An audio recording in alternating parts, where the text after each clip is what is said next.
Assalamualaikum warahmatullahi wabarakatuh. Perkenalkan, nama saya Jufri Rusdi. Saya dari Fakultas Perikanan, Prodi Manajemen Sumber Daya Perairan. Baik, lanjut saya akan membahas mengenai manajemen sumber daya perairan. Kemudian ada 5 poin yang akan saya bahas. Yang pertama, mengenai definisi manajemen sumber daya perairan. 2. Pentingnya manajemen sumber daya perairan. 3. Tujuan manajemen sumber daya perairan. 4. Jenis-jenis sumber daya perairan. 5. Potensi sumber daya perairan di Indonesia. Jadi manajemen sumber daya perairan yaitu membahas mengenai proses atau kegiatan perencanaan, peorganisasian, pemanfaatan dan pengelolaan sumber daya perairan, meliputi pemetaan sumber daya, eksploitasi, pembudidayaan, produksi hingga pemasaran sumber daya perairan. Jadi itu merupakan salah satu modal menuju kemakmuran bagi bangsa apabila dikelola secara berkelanjutan. Poin kedua, pentingnya manajemen sumber daya perairan. Jadi agar kita dapat mengetahui bagaimana untuk mengelola sumber daya yang ada untuk kesejahteraan bersama. Nah, karena manajemen sumber daya perairan ini sendiri berperan penting, misalnya sebagai sumber mata pencarian, kemudian sebagai lapangan kerja, dan sebagai sumber protein utama bagi masyarakat. Jadi agar kita dapat mengetahui bagaimana mengelola sumber daya yang ada untuk kesejahteraan bersama. Poin yang ketiga yaitu tujuan manajemen sumber daya perairan. Tugas utama dari pengelolaan atau manajemen perairan adalah menjamin bahwa mortalitas penangkapan tidak melampaui kemampuan populasi untuk bertahan dan tidak mengancam atau merusak kelestarian dan produktivitas dan populasi ikan yang sedang dikelola.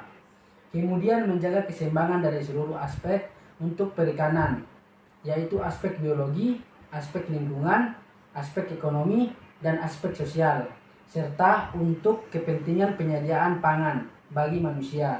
Selain itu, tujuan lain dari perikanan meliputi olahraga, rekreasi, pemancingan ikan, dan mungkin juga untuk tujuan membuat perhiasan atau mengambil minyak ikan.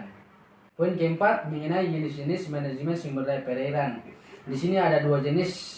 Yang pertama, perikanan tangkap, dan yang kedua, perikanan budidaya. Perikanan tangkap merupakan usaha penangkapan ikan dan organisme air lainnya di dalam air, misalnya laut, sungai, danau, dan badan air lainnya.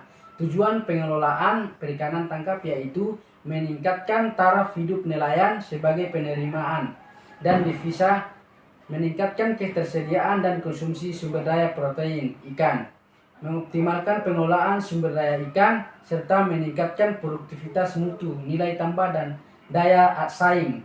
Yang kedua, perikanan tangkap aquaculture. Aquaculture adalah pembiakan, pemeliharaan, dan pemanenan ikan, kerang, alga, dan organisme lainnya di semua jenis lingkungan perairan. Tujuannya untuk memperoleh keuntungan. Poin yang kelima, mengenai potensi sumber daya perairan di Indonesia. Jadi tak hanya ikan, ada 6 potensi sumber daya, yaitu 1. Perikanan tangkap dan perikanan budidaya. Sumber daya perikanan adalah potensi sumber daya laut yang paling besar di Indonesia. 2. Ada hutan mangrove atau hutan bakau. 3. Terumbu karang. 4. Pertambangan dan energi. 5. Padang lamun. 6. Pariwisata bahari.